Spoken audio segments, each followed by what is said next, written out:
kailanman mananakaw nino man? Posible ba yon? Siyempre, kung ang milagro ay magaganap sa loob ng iyong puso, mangyayari lamang ito kapag sama-sama tayong magdarasal. Kaya inaanyayahan ko po kayong samahan ako tuwing linggo mula alas 3 hanggang alas 4 ng hapon para sa Divine Mercy Hour.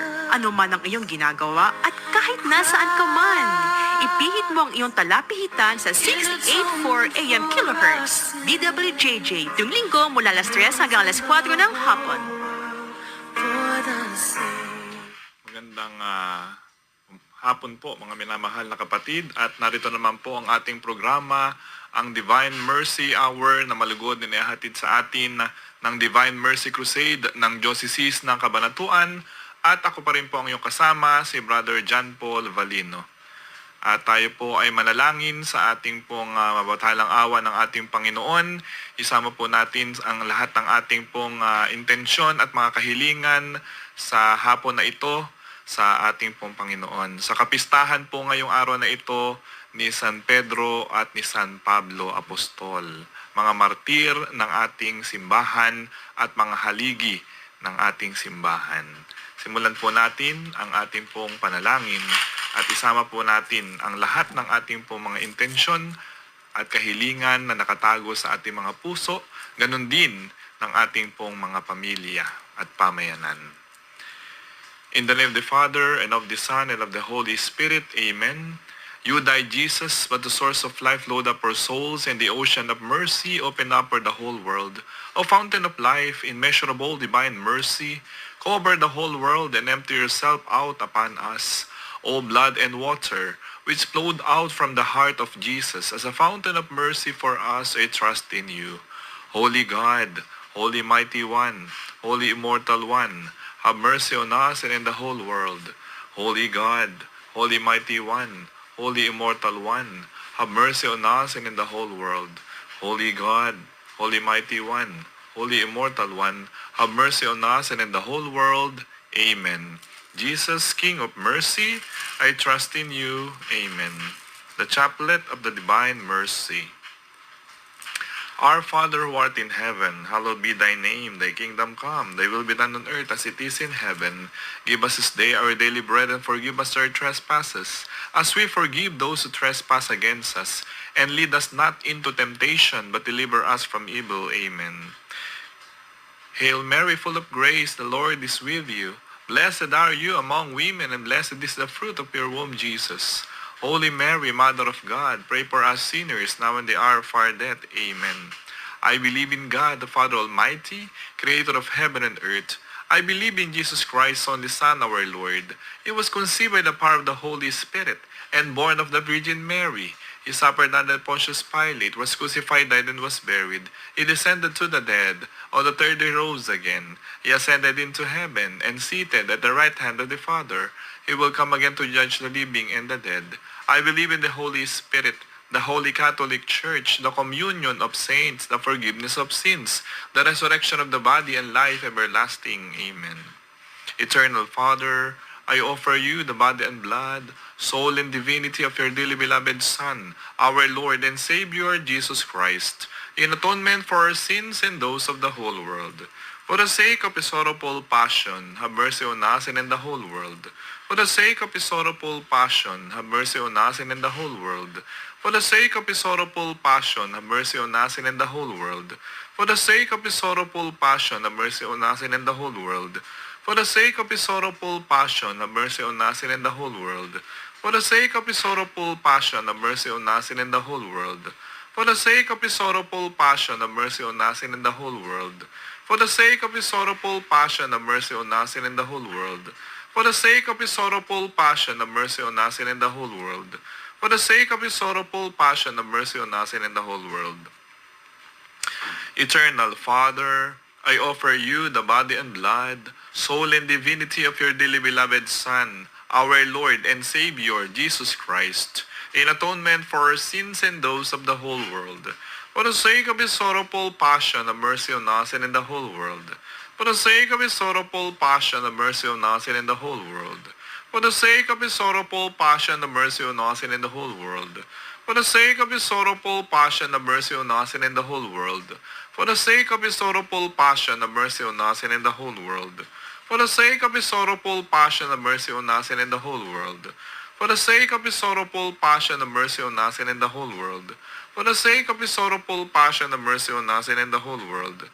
For the sake of his sorrowful passion, have mercy on us and in the whole world. For the sake of his sorrowful passion, have mercy on us and in the whole world. Eternal Father, I offer you the body and blood, soul and divinity of your dearly beloved Son, our Lord and Savior Jesus Christ, in atonement for our sins and those of the whole world. For the sake of his sorrowful passion, have mercy on us and in the whole world. For the sake of his sorrowful passion, have mercy on us and in the whole world. For the sake of his sorrowful passion, have mercy on us and in the whole world. For the sake of his sorrowful passion, have mercy on us and in the whole world. For the sake of his sorrowful passion, have mercy on us and in the whole world. For the sake of his sorrowful passion, have mercy on us and in the whole world. For the sake of his sorrowful passion, have mercy on us and in the whole world. For the sake of his sorrowful passion, have mercy on us and in the whole world. For the sake of his sorrowful passion, have mercy on us and in the whole world. For the sake of his sorrowful passion, have mercy on us and in the whole world. Eternal Father, I offer you the body and blood, soul and divinity of your dearly beloved Son, our Lord and Savior Jesus Christ, in atonement for our sins and those of the whole world. For the sake of his sorrowful passion, have mercy on us and in the whole world. For the sake of his sorrowful passion, have mercy on us and in the whole world. For the sake of his sorrowful passion, have mercy on us and in the whole world.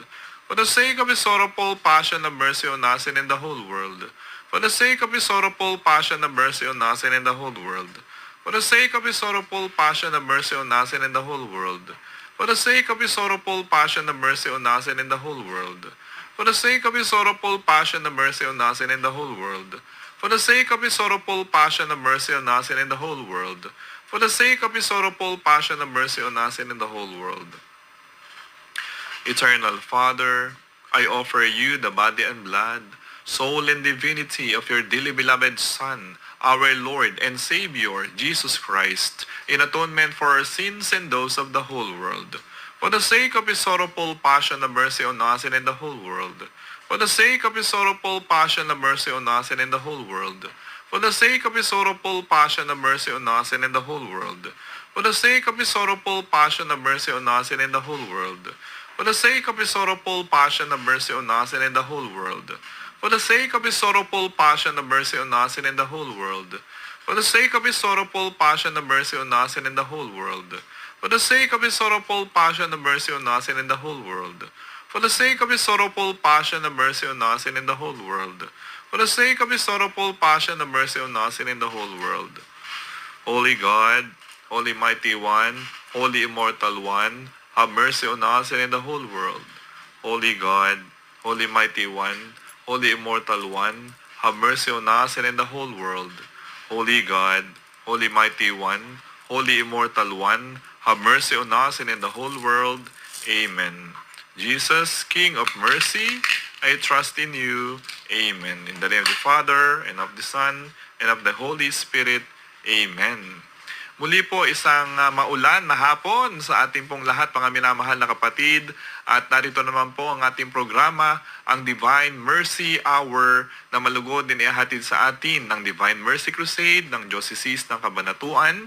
At ako pa rin po ang iyong kasama, si Brother John Paul Valino. At tulad po ng dati, tayo po ay babati sa ating pong mga masugid na mga taga-subaybay, lalo tigit kay Daddy Elvin, kay Mami Ruby, kay Nane Maria, at kay Ate Weng. Ay ating binabati at lahat po ng ating pong mga kamag-anak. At ganoon din po lahat po ng mga lingkod simbahan, at ganoon din po ang mga nasa dambana ng inanalaging saklolo na mga kaparian, at ganoon din ang mga mananampalataya na nagdiwang po ng kanila pong kapistahan kahapon. So maligayang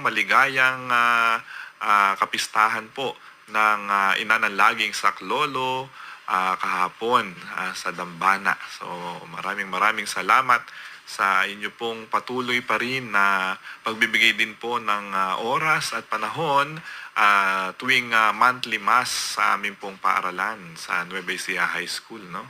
Dahil yung pong ating paaralan ay sakop po ng dambana ng Ina ng Laging Saklolo. Pinangunahan nga po yung aming unang misa, no, ngayong pong school year na ito, for the opening of school year, Mass of the Holy Spirit ni Reverend Father Michael Veneracion, no? Siya po ang nagmisa sa amin noong last Wednesday. So nakasama po natin siya at napakarami pong dumalo na mga kabataan, mga guro na umattend po sa ating pong monthly mass and the opening of the school year. Oo, na sa Nueva Ecija High School. Yan. So, ngayon nga, minamahal na kapatid, ay kapistahan ni San Pedro at ni San Pablo. Sino po ba si Saint Peter at si Saint Paul, the apostles? So sila pong dalawa na mga apostoles, pangunahing mga apostol ng ating pong Panginoong Jesus. No, napakagandang pagdiriwang ito pong ito. Kaya makikita po natin kung kayo po ay magsisimba ngayon pong linggong ito ay nakapula ang pari, no, at ang tapete ng altar ay pula din at ang mga lay minister at mga lectors ay nakapula din. So ano po ang ibig sabihin nun? Because yung pong kanila pong pag-aalay po ng kanilang buhay para po sa pananampalataya natin sa ating Panginoong Jesus. Yun po yung significance kung bakit nakapula ang suot ng mga pari ngayong araw na ito, dahil liturgical color ay red. Bakit? Dahil sila ay martir. Sila po ay nagdanak ng dugo, nagbigay ng buhay para sa ating pong pananampalataya. Si San Pablo at si San Pedro, apostol. So bakit ba very significant o yung bakit napakahalaga nito pong pagdiriwang po natin ngayong linggong ito kina San Pedro at kay San Pablo? Alam nyo, makikita po natin yan dito sa first reading po natin ngayon. Kung kayo po ay nagsimba na at kung hindi pa po kayo nagsisimba, ay matutunghayan po natin ito dito sa ating mga pagbasa ngayong linggong ito sa pagdiriwang ng kapistahan natin kina San Pedro at San Pablo, ang pangunahing mga banal ng ating pong simbahan, no? Malalaman po natin at makikilala po natin ngayong araw na ito yung kadakilaan at pagiging martir ng mga apostoles na ito. Itong dalawang pangunahing apostol na ito ng ating pong simbahan na tagasunod ni Kristo na silang nagturo ng pananampalataya sa atin, no? So, sino po ba? Kilalanin po muna natin si San Pedro. Sino po ba si San Pedro? Bagamat siya ay nagtatwa sa ating pong Panginoon at tumilaok nga ang manok. Yun po yung naiintindihan po natin at naaalaala natin kapag ka nababanggit ang pangalang Pedro. No? Siya po yung nagtatwa, nagkaila na kilala niya ang Panginoong Jesus. At siya rin yung taong mapusok at yung padalos-dalos na magdesisyon sa mga apostol at medyo may kayabangan. No? So yun po ay isang mga katangian na kahinaan ni San Pedro. No? Kaya kung makikita po natin, itong dalawang pinagdiriwang po natin na ito na mga tao, na mga banal, na mga unang apostoles, sila rin po, bago sila naging santo, naging banal, ay may taglay din pong kahinaan katulad po natin. Yun po ang huwag nating kalilimutan mga kapatid, no? Na tayo pong lahat ay tinatawag ng Panginoon sa buhay kabanalan. Katulad po ni San Pedro at ni San Pablo, ay tayo pong lahat ay tinatawag ding maging banal, no? Sa atin po, tayo po sa buhay po natin, kahit na tayo makasalanang mga tao, tayo ay pinag-uubra ng Diyos. Katulad ng ginawa kay San Pedro at kay San Pablo. Si San Pablo naman po, siya si Saul na nagpapapatay sa mga unang Kristiyano, no? Persecutor siya ng mga Kristiyano, no? Pinakakain sa mga leon, pinadadakip, inuusig ang mga Kristiyano hanggang makilala niya ang Panginoong Hesus. No, nung papunta siya sa isang lugar, no, sa Damascus, no.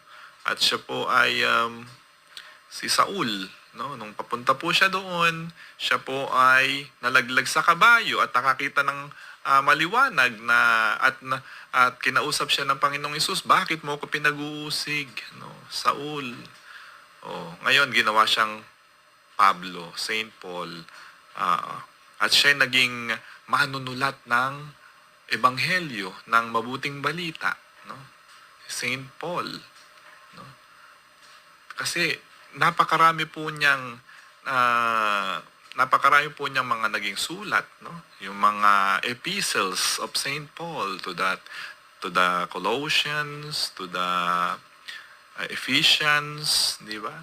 Napakarami po niyang mga sulat, no?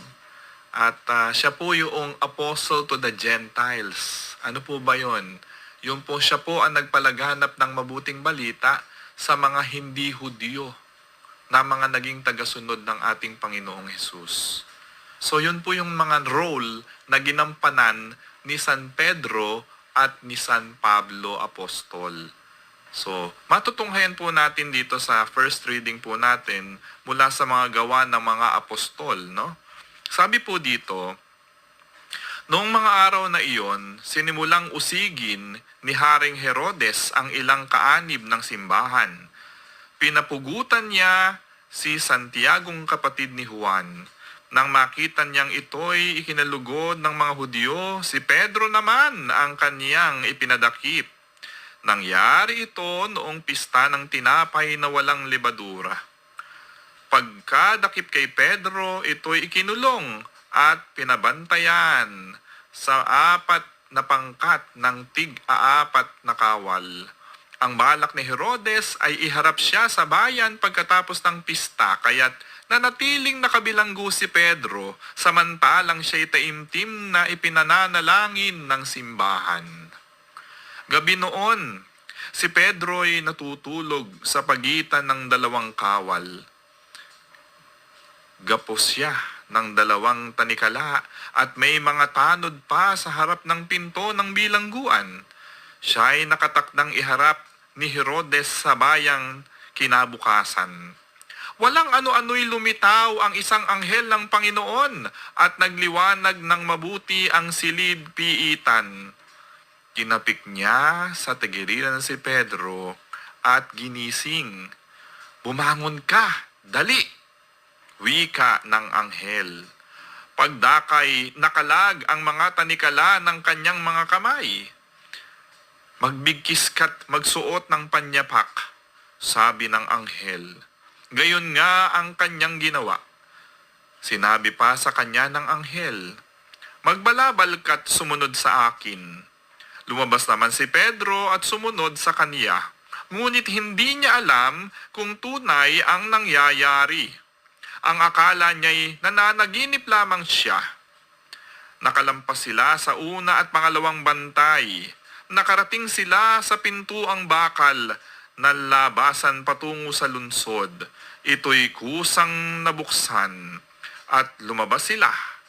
Pagkaraan nila, sa isang kalye, biglang nawala ang anghel.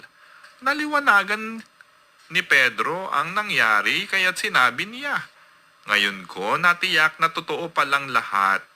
Sinugo ng Panginoon ang kanyang anghel at iniligtas ako sa kamay ni Herodes at sa inaasahan ng mga Hudyo na mangyayari sa akin. Ang salita ng Diyos. Salamat sa Diyos. Sa Salmong Tugunan ay maririnig natin ang isang tugon na napakaganda mula sa Psalm 34. Ang Diyos ang siyang nagligtas sa aking takot at sindak. Yun po yung naganap kay San Pedro, no? At sabi po dito sa second reading, sa ikalawang pagbasa, ang pagbasa mula sa ikalawang sulat ni Apostol San Pablo kay Timoteo, "Pinakamamahal, ako'y iaalay na. Dumating na ang oras ng pagpanaw ko sa buhay na ito. Puspusan akong lumaban sa paligsahan. Natapos ko na ang dapat kong takbuhin. Nananatili akong tapat sa pananampalataya. Kakamtan ko na ang korona ng pagtatagumpay.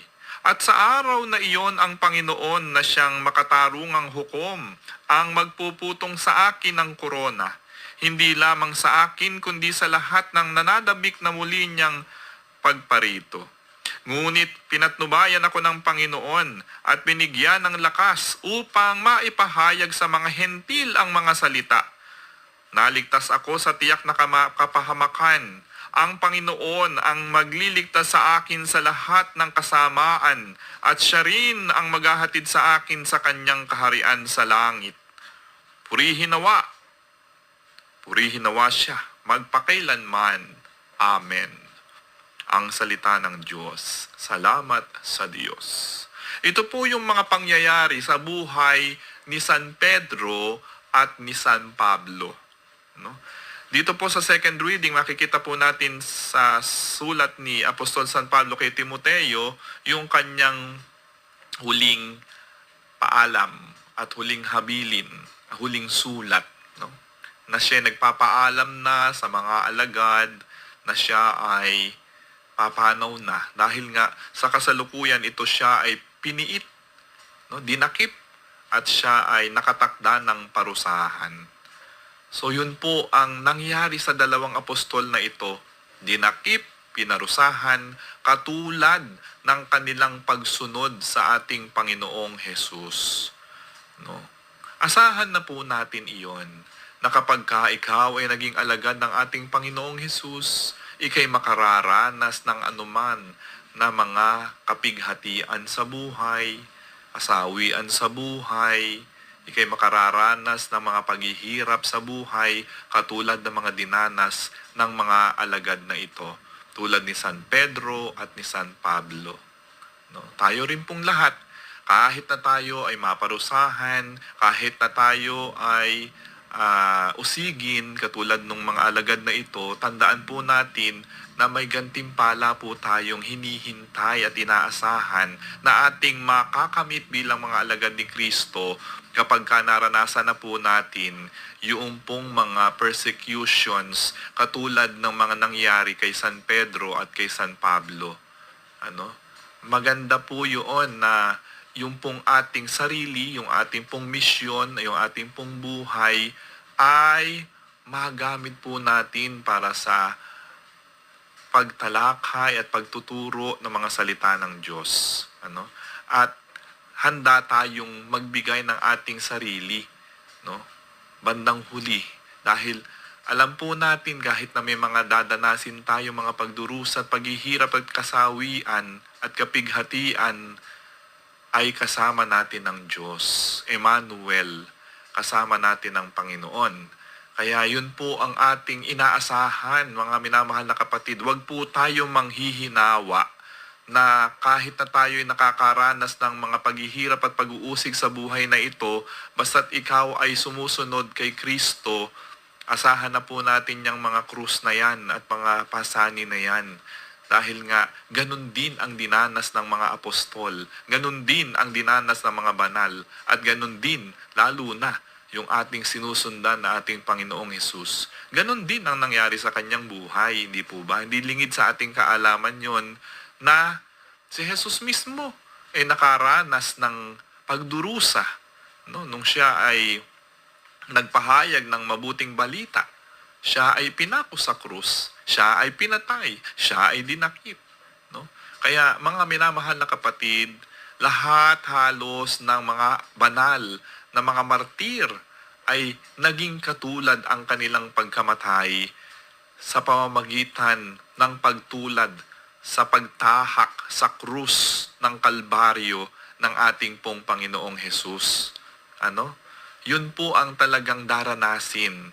Ano, hindi po imposible iyon. Dapat handa ang ating mga sarili kapag ikay alagad ni Jesus, siguradong makararanas tayo ng maramit katakot-takot na mga pagdurusa at paghihirap dahil yan ay kasama sa ating buhay. Ano? Talaga pong kung ikaw ay alagad ni Jesus at sumusunod sa Kaniya, magiging matatag ka sa pamagitan ng banal na Espiritu upang lahat ng ating pagkilos at mga gawain ay maging naaayon sa kanyang banal na kalooban. Ano? So kaya yung pong pagiging banal ni si San Pablo at ni San Pedro sa kapistahan po nila ngayong araw na ito na ating pagdakila at pagkilala sa kanila bilang mga tanging mga banal na haligi ng ating simbahang Katolika ay talaga naman napakaganda nating tularan. Kaya nga inilaan ng simbahan ang isang linggong ito sa pagdiriwang at pag-alaala at pagdakila, pagkilala kina San Pedro at San Pablo Apostol, mga martir ng ating simbahan. Napakaganda na sila ay tularan po natin bilang mga Katolikong Kristiyano kasi sila ay tao na katulad po natin, mga kapatid. No? Sila ay sumunod sa ating Panginoong Hesus. At bilang tagasunod ni Hesus, iniali nila ng buong husay, ng buong puso at kaluluwa ang kanilang mga sarili at lakas upang sila ay makapagpalaganap ng mabuting balita. Hanggang ialay na nga nila ang kanilang buhay sa krus ng Panginoon. No? Biniti ng patiwarik at ipinakong patiwarik si Pedro. At si San Pablo naman ay pinugutan ng ulo. At ito pong lahat ng ito ay naganap sa Roma, sa Rome. Kaya nga tayo, mga Katoliko, ay tinawag na Roman Catholic Church. Dahil ang simbahan po natin ay doon po nagsimula. Doon po nagsimula dahil doon pinatay yung ating mga pangunahing apostol na nag-alagad ng ating Panginoon. Yung ating pong mga alagad, mga apostoles, halos karamihan ay sa Roma pinatay. Si San Pedro at si San Pablo doon namatay sa Roma. Yun po ang naging papel ng ating mga dalawang pangunahing alagad na ito ng ating Panginoong Hesus. Na doon nagsimula kasi doon unang pinalaganap outside Jerusalem, doon po unang pinalaganap ang pananampalataya natin. At kaya tayo naging Kristiyano, kaya tayo nabinyagan sa ngalan ng ating Panginoong Hesukristo ay dahil kay San Pablo.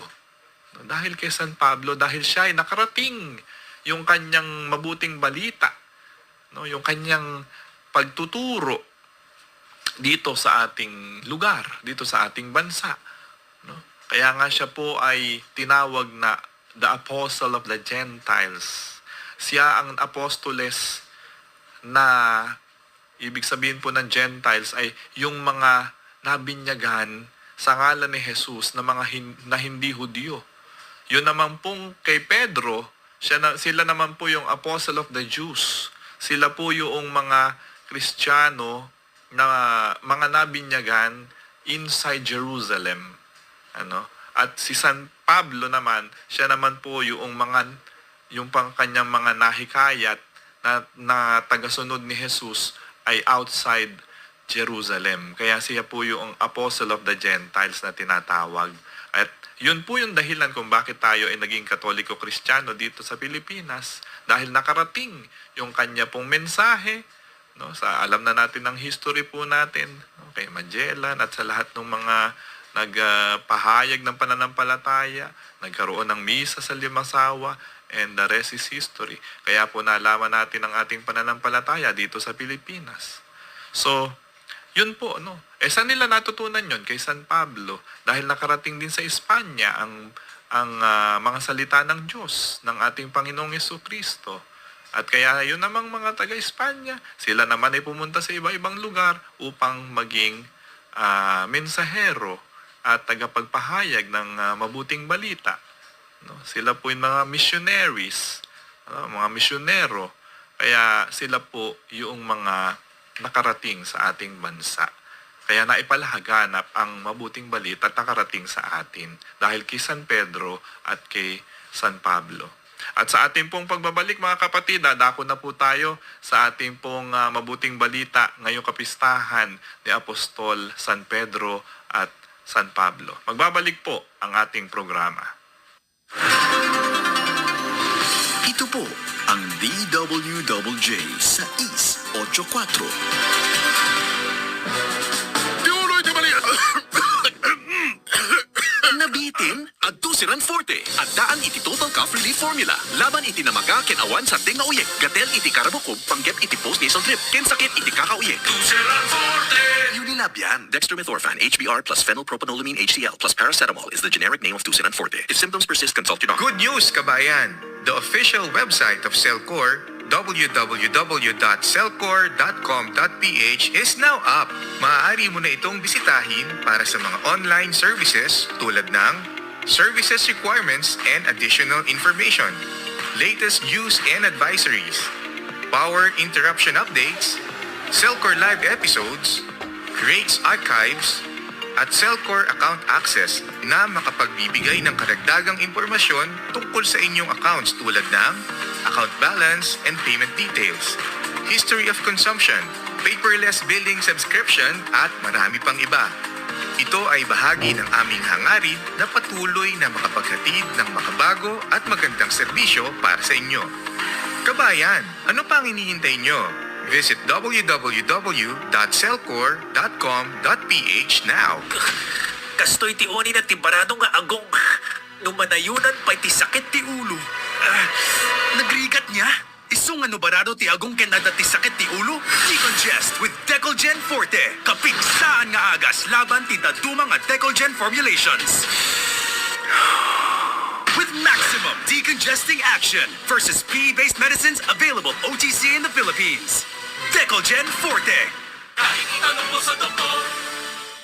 Alagang Unilabian. Phenylpropanolamine HCl chlorphenamine maleate paracetamol is the generic name of Decolgen Forte. If symptoms persist, consult your doctor.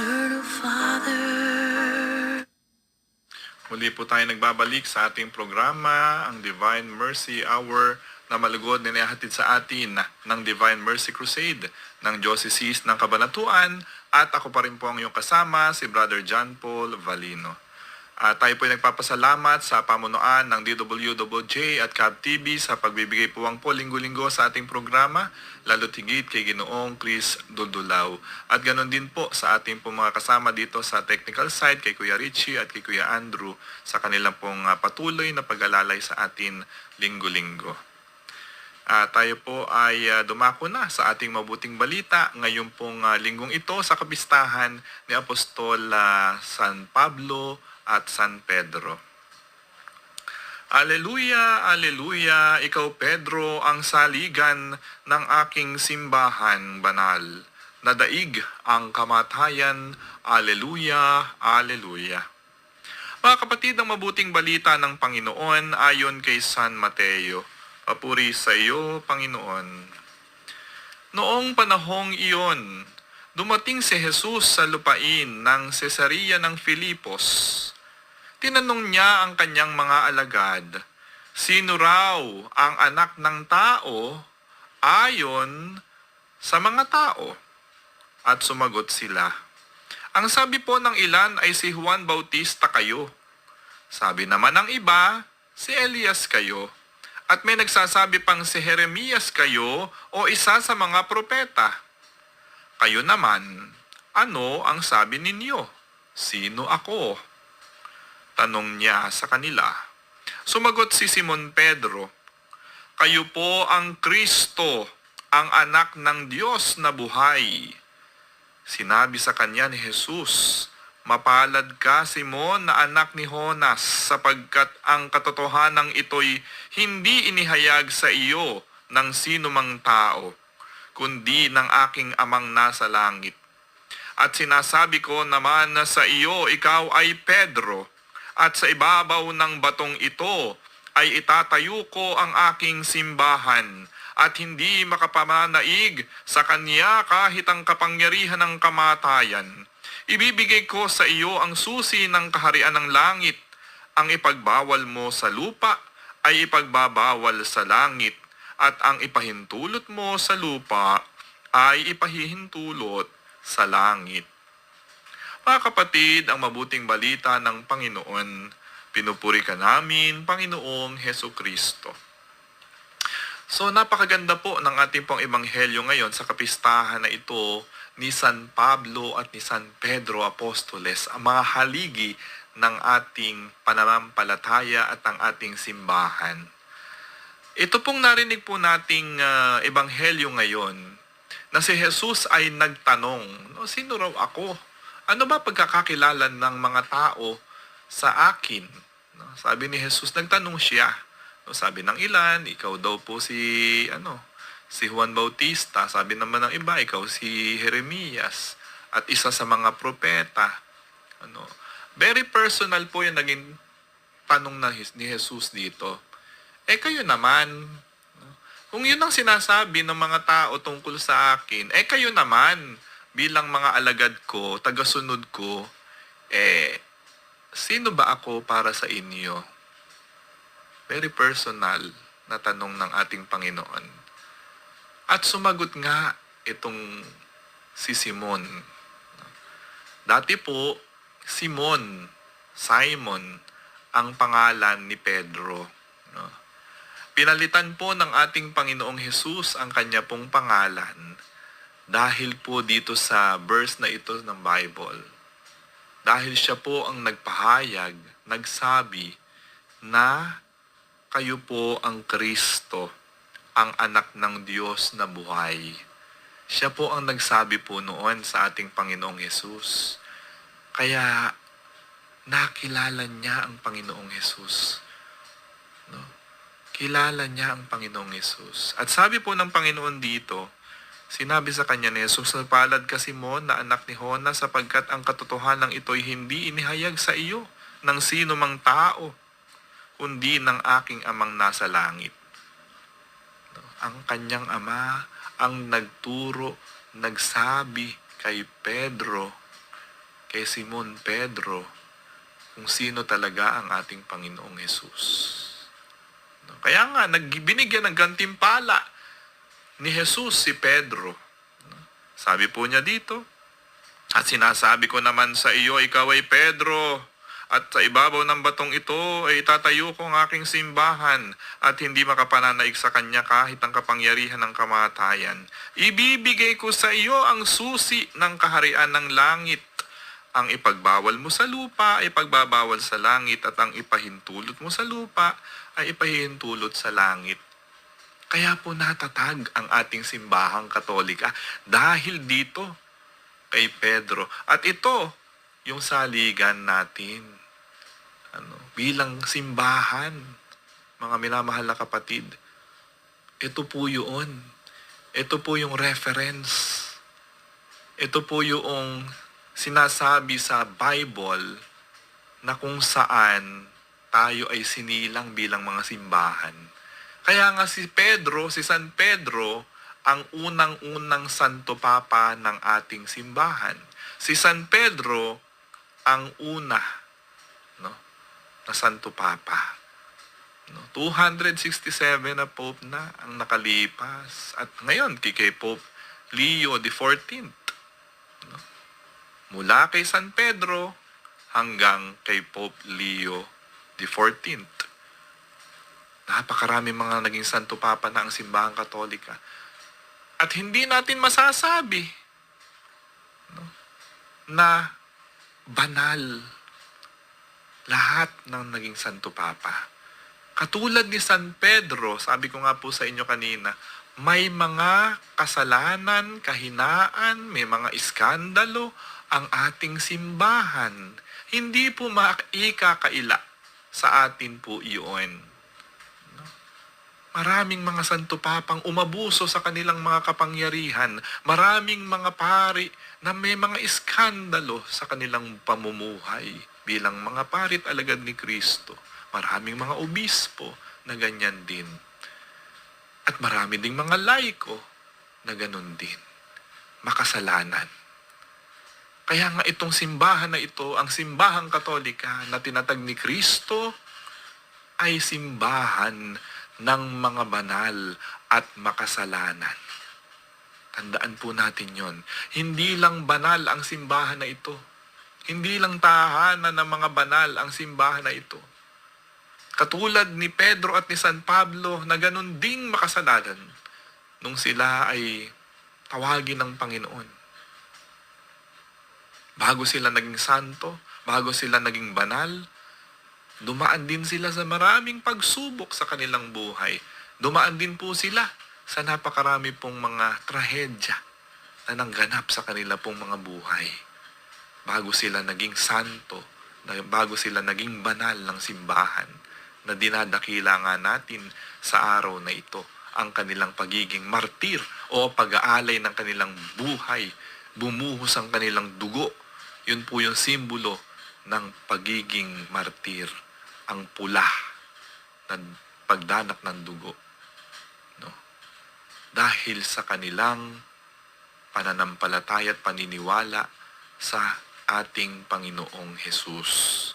Inialay nila ng buong gusto yung kanilang pong buhay. Buong buo nilang ibinigay ang kanilang buhay para sa pananampalataya. No? Kanina po ipinaliwanag ko na sino ba si San Pedro at si San Pablo. No? The apostle of the Jews, apostle of the first Christians, si Saint Peter, and the apostle of the Gentiles o sa mga hindi Hudyo ay si San Pablo. Kaya pag pinagsama po ito, napakaganda na mga buhay na mga banal ang ating pagninilayan. Binigay kay San Pedro ang susi ng langit ng ating Panginoon. At ang sabi dito sa Ebanghelyo, ang ipagbawal mo sa lupa, ipagbabawal sa langit. Ibig sabihin, ipahintulot mo sa lupa, ipahintulot din sa langit. Ganon. Sa ating simbahan, ipinagkaloob ng Diyos ang mga susi ng langit. Kaya kung makikita po natin ang simbolo ng Vatican City, ng simbahang Katolika, yung yellow and white, may susi. At yung susi po na iyon, kapag ginugol nyo, pagka ni-research nyo, ano ba ang simbolo na sinasabi ni brother dito ng simbahang Katolika? Yung pong, di ba, ang Vatican flag ay yellow and white. No? Kapag may mga dumadating na mga VIP from the church, mga bishops or makikita po natin yung mga flags na yan, di ba? Yung mga watawat. Yellow and white ang symbol. At makikita po natin doon, sa gitna noon, ay yung susi. The key of heaven. No, bakit nandoon sa flag yung key of heaven na simbolo? Yun po yung susi na ibinigay kay Pedro ng ating Panginoong Hesus. Yung tinutukoy po dito sa Ebanghelyo na ating narinig at natunghayan. No? Yung pong susi na ito na binigay ng ating Panginoong Hesus kay Pedro, yun po yung simbolo ng ating simbahan. Ayun. Kaya po, minamarapat lamang nating pakinggan palagi dapat ang simbahan sa different issues na itinuturo po sa atin kung ano po ba yung dapat o stand ng simbahan, kung ano po ang stand ng simbahan sa morality, ano po ang stand ng simbahan sa politics, sa government, sa governance. Ano ba ang stand ng simbahan sa health issues? Ano ba ang stand ng simbahan sa lahat ng aspeto ng buhay ng tao na naaayon sa pananampalataya natin? Ay yun po ang laging ginagawa ng simbahan. Hindi pakialamero ang simbahan. Ngunit ito pong simbahan na ito na tinatag ng ating Panginoong Yesus, na ibinigyan ng susi ng ating Panginoong Yesus, na pinagkatiwalaan ng Panginoon. Ito pong simbahan na ito ang ating saligan, no? The Mother Church, no? Ang kauna-unahang simbahan ng ating Panginoong Hesus, na itinatag niya, ang simbahang Katolika. Yun po mga kapatid ang kahalagahan po nung kapistahan na ito ni na Apostol San Pedro at San Pablo, ni Saint Peter and Paul. Kasi sa kanila po nagmula yung ating pananampalataya. Sila po yung sa lahat ng mga apostoles at sa lahat ng mga naging alagad ni Kristo, napakalaki ng mga roles na kanila pong ginampanan. Inisa-isa na po natin kanina yon, yung mga roles na yan. Yung mga duties and responsibilities na ginanap nila sa kanila pong buhay. Kahit na sila'y makasalanan, sa kabila ng iyon, pinalagana pa rin nila ang pananampalataya sa Panginoong Hesus. Tinan po natin yung first reading kanina, hindi po ba? Ipinakulong pa ni Haring Herodes. No? Pinakulong po. Pinakulong si Pedro. Pero ano ginawa nung anghel? Siya po ay niligtas, pinatakas dahil hindi pa niya oras. Katulad din nung nangyari sa ating Panginoong Hesus, hindi ba? Nung siya gusto ng hulihin ng mga Hudyo, ng mga saserdote, at iharap kay Pilato, nawawala ang Panginoong Hesus. Pinatatakas siya ng mga anghel dahil hindi pa niya oras. Ganon din ang ginawa kay Pedro. Pinatakas din siya ng anghel nung siya ikinulong ni Haring Herodes. Ganon din ang nangyari sa kanila dahil hindi pa nga nila oras. Napakaganda na tingnan po natin yung kanilang mga naging buhay. Sa kabila ng kanilang kamalian at pagsuway sa ating Panginoong Hesus, ganun din, ganun pa man, ginampanan nilang mabuti yung kanilang tungkulin bilang mga apostoles. Si Pedro, naging mapusok, sabi ko nga kanina, itinatwa ng 3 beses si Jesus. Hindi ko kilala yan. Hindi ako kasama niyan. At tumilaok yung manok. Di po ba? Kaya nga may manok ni San Pedro So yun yung kahalagahan po ng manok.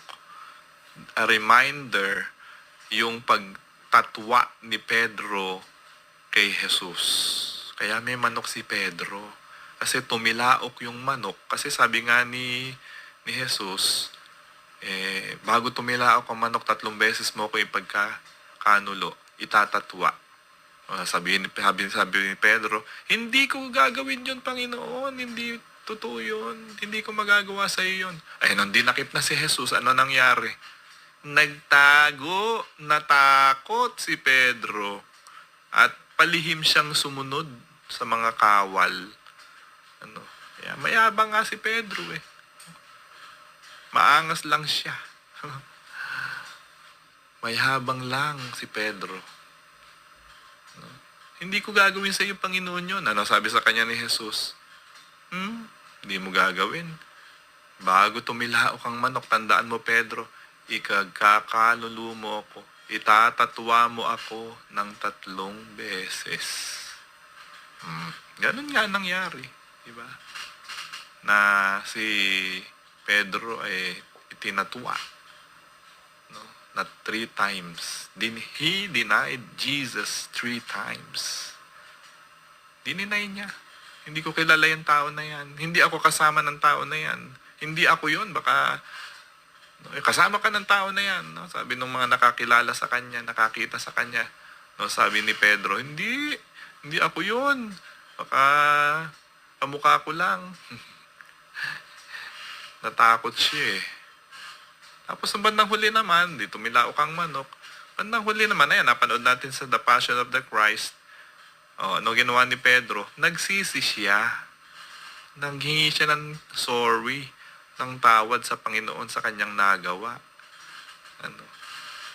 Nagsisi siya. Yun ang pagkakaiba ni Judas Iscariote at ni Pedro. Si Judas, nung ipinagkalulo niya ang Panginoong Yesus at ibinenta niya sa 30 pirasong pilak ang ating Panginoong Yesus, hindi po ba? No, kaya nga nadakip no? Hinalikan pa niya si Jesus no? Yung nakikita po natin sa mga palabas no? Ano ba nangyari kay Judas? Kung si Pedro ay nagsisi sa kanyang kasalanan, si Judas naman nagpakamatay. Nagbigti siya, hindi ba? Sabi pa nga dun sa gospel, lumabas yung kanyang bituka, sumambulat yung kanyang mga laman doon sa bundok, sa puno, no, kung saan siya nagbigti. Yun, yung nangyari nung namatay si Judas. No. Bakit? Kasi nga, kinitil niya yung kanyang buhay, nawalan na ng pagkakataon si Judas na magsisi. Siguro bago siya magbigti, nagsisi siya, pero kinitil pa rin niya yung kanyang buhay. Yun po'y mali ni Judas. Hindi katulad ni Pedro at ni San Pablo na talagang sila ay nag-sorry nang hingi ng patawad sa Panginoon at ipinagpatuloy nila ang kanilang buhay at nanghingi sila ng second chance sa ating Panginoon. Si Judas, hindi nanghingi ng second chance. Kaya nga nagpakamatay siya No? Sinarili niya yung kanyang kasalanan. No? Yun yung pagkakamali ni Judas. Pero kung siguro, ginaya ni Judas si Pedro na nagsisi ng kasalanan, patatawarin naman talaga. Kasi alam na Jesus yung mangyayari sa kanya Alam na, nakasulat na yan na si Judas ang magkakalulok kay Jesus. At ibibigay doon sa mga kawal ni Pilato at ni Herodes, di ba? Alam na ng Panginoong Jesus yung mangyayari sa kanya, magaganap sa kanya. Alam niya kung sino yung magkakalulo. Alam niya kung ano mangyayari sa kanyang buhay. Diyos siya Alam niya na yon. Nakita niya na yon. Kaya nga nung siya nananalangin pa lang dun sa the Garden of Gethsemane di po ba? Dumanak na yung kanyang dugo No? Yung pawis niya No? Nag-an yung dugo kasi yung paghihirap niya, nadadanasin, nakita niya na. Kaya nga agony in the garden. Ganun na lamang yung kanyang paghihinagpis. Kasi nga, para bang naramdaman niya na yung mangyayari sa kanya. Yun ganun po yung mga pangyayari na ito sa buhay ng Panginoong Yesus. At sinabi na rin niya yung mangyayari kay Pablo at kay Pedro sa kanilang pagsunod sa ating Panginoong Yesus. Mamamatay din sila at magdadanak din ng dugo. Alam niyo po ba sa lahat ng mga apostoles, bukod kay Pedro at kay Pablo, lahat po ng mga apostoles, kay San Mateo, di po ba? Si Saint John the Beloved lamang po ang namatay sa katandaan. Tandaan po natin yun, Si Saint John the Beloved lang, si San Juan, siya lang po ang namatay sa katandaan. Pero munti ka na rin siyang patayin at dakpin Pero nasa kulungan siya, kinulong din siya. Pero hindi po siya namatay na martir. Si Saint John the Beloved. Siya po yung apostoles na nagsulat sa Gospel of Saint John. Siya po yung alagad na mahal ni Jesus. Kaya nga Saint John the Beloved po yung tawag sa kanya. Siya po yung alagad na malapit sa ating Panginoong Yesus. Malapit sa Kanya. Siya lang po yung pinayagan na pahintulutan ng Panginoong Yesus dahil siguro sa kanilang bonding kay Jesus, sa kanyang pagiging malapit kay Jesus, hindi niya dinanas yung kamatayan na pinatay siya at dumanak ang kanyang dugo. Hindi katulad nila Peter at ni Paul, Saint Paul at Saint Peter, na talagang dumanak yung kanilang dugo bilang martir ni Jesus. Si San Juan namatay sa katandaan. Parang 90 plus na yata siya nung namatay. Sa katandaan niya. Nagsulat pa siya, marami po siyang sulat na sinulat sa Ebanghelyo ni Hanggang Apokalipsis, di ba? Sinulat po niya, the Revelation, no? Si Saint John po ang nagsulat po noon sa Bible. Malaki din na naging contribution ni San Juan, ni Saint John sa pagsusulat ng Ebanghelyo ng ating Panginoon. No? Tandaan po natin yung four synoptic gospel, Saint Luke, Saint Mark, di po ba? O, Saint John, kasama po yun. O, Saint Matthew, yan. Four synoptic gospels, sila po yung nagsulat ng Ebanghelyo, ng mabuting balita sa bagong tipan. No? So yun po yun, mga apostoles natin, napakahalaga ng kanilang buhay. Kaya sana po mga kapatid, yung po na buhay po ng mga banal na ito, lalo na nila Santiago, nila San Pablo at San Pedro, ay tularan po natin. No? Makasalanan po sila and yet, no? Sabi nga ni San Agustin, no? Ay yung pong mga banal, tinatawag ng Panginoon yan. Tinatawag yan. Ngunit ito ting makasalanan, tinatawag din ng Panginoon yan. Banal at makasalanan ay pinagsasama ng Diyos. No? Tinatawag tayong lahat, mga minamahal na kapatid, sa buhay, kabanalan, at pagiging martir. Hindi natin kailangan mamatay at magdanak ng dugo para sa ating pananampalataya. Hindi natin kailangan yun. Hindi na tinitingnan ng Panginoon yung ikay makasalanan upang gumawa ka ng mabuti. Hindi. Wala na yun. Pinalalagpasan ng Diyos yun. Kapag pinag-ubra ka ng Diyos, lahat tayo may diferensya eh. Lahat tayo may diferensya. Makasalanan po tayong lahat. Pero dahil nga, hindi excuse yung pagiging makasalanan natin upang tayo maging banal. No? Nakatulad ni San Pedro at San Pablo. No? Makasalanan sila before, pero nagbagong buhay sila para sumunod, natupdin ang kalooban ng ating Panginoong Yesus. So sana tularan po natin sila, mga minamahal na kapatid, ang ating kong mga dakilang banal, si San Pedro at San Pablo. So ayan ako, time na naman, no? Napakarami nating pang i-share sana tungkol sa buhay ni San Pedro at saka ni San Pablo. No? Marami po tayong mga lessons na mapupulot sa kanila pong buhay. Ayan lang ang bilin sa atin ng Panginoon sa kabila ng ating mga pagkakasala at kahinaan at kakulangan, mga minamahal na kapatid, ay gampanan pa rin natin yung pagiging Katoliko Kristiyano na patuloy na magsikap na maging banal. Katulad nila San Pablo at San Pedro, mga haligi ng ating simbahan. So, panalangin mo kami, mga banal na apostoles. Maraming salamat po sa inyo pong isang oras na pakikinig at panonood sa ating programa dito sa Divine Mercy Hour. Magkita-kita po muli tayo sa susunod na linggo, alas 3 hanggang alas 4 ng hapon, dito pa rin sa Divine Mercy Hour. Maraming salamat po sa inyong pagsama at magkita-kita po muli tayo sa susunod na linggo. Thank you and God bless us all. Ito po ang DWJJ 684.